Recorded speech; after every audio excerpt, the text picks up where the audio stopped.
to Pocket Aces Racing Television. Jared Shoemaker here to give you our April recap and a brief little May preview.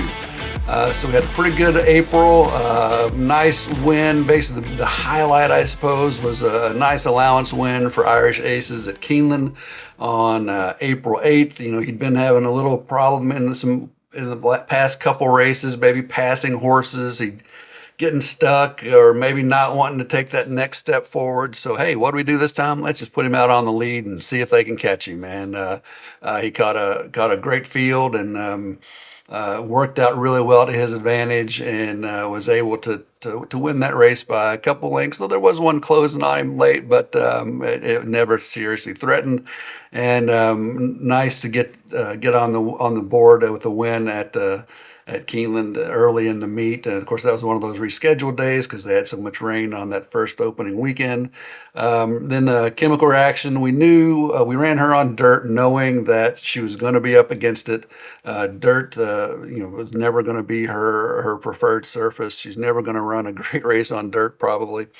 But it'd been so long since she'd run, and we've had such a tough time stringing together races for her. It seems like every time she runs, it's been at least 2 months between since her last race, and we know turf racing coming up and getting ready to get going at places like Horseshoe Indianapolis, Belterre Park, some of the other tracks around here. We felt like we needed to get a run into her before we got her onto the turf.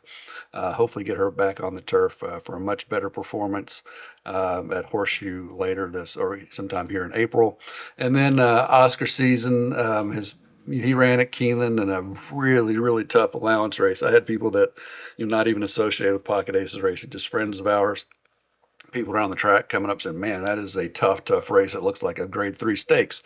And sure enough, it was very, very tough. And, he needed everything to go right for him. And he had a pretty bad break and then had to check very briefly, not nothing too major, but did have to check a little bit in the turn.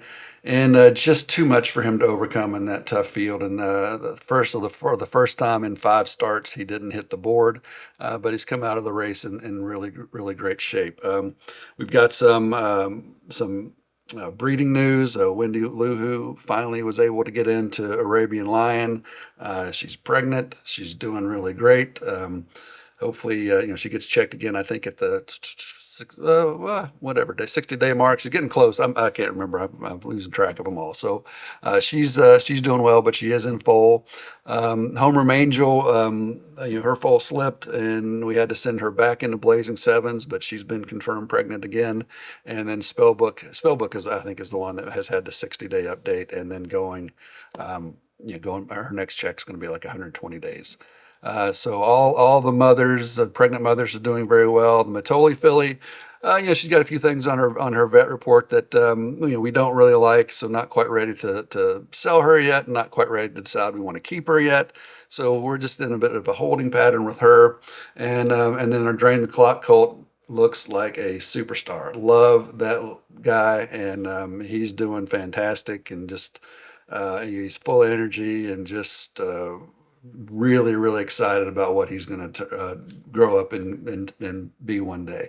We had our open house event, which got delayed by a couple weeks. We had that on the weekend of the 26th of April. We had a pretty good turnout, especially considering the rescheduling, and got to see all the horses. Got to enjoy spending some time with the partners.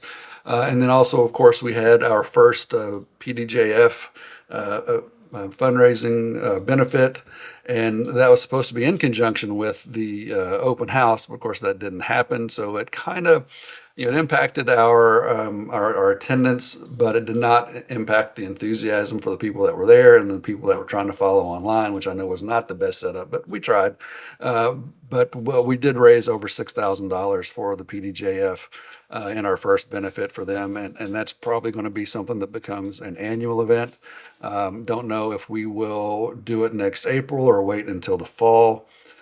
Maybe we go ahead and do it this fall, open house, and then start doing it annually in the fall going forward. But one of our partners JC has really, he led the way on that and was the driving force behind that benefit. And he and I have talked a little bit, and going to kind of give him a little honorary title of being our development of benefits and so forth. So I expect us to start doing a few more of those types of things along the way, and JC will be leading the charge on that. So we got an exciting May coming up.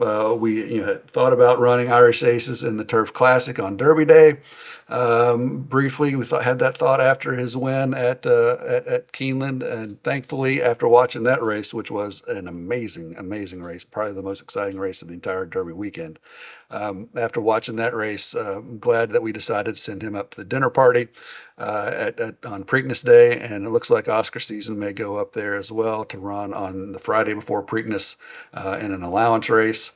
And finally getting some grass races carded, again, like I said earlier, at Horseshoe at Belterre Park, and a lot of horses. We've been waiting on the grass, been waiting on the turf, and should see a lot of horses, getting back on the grass here fairly soon. And I think for the first time in the history of 20 years that we've been in operations, we've sent 3 2-year-olds to the track in April. They're not obviously they're not running yet, but they're at the race course, at the racetracks with Brendan, and we got a couple more that are headed that way soon. So it's been an exciting April, and very much looking forward to seeing what May brings us. So thanks for joining us on Pocket Aces Racing Television, and we'll see you soon.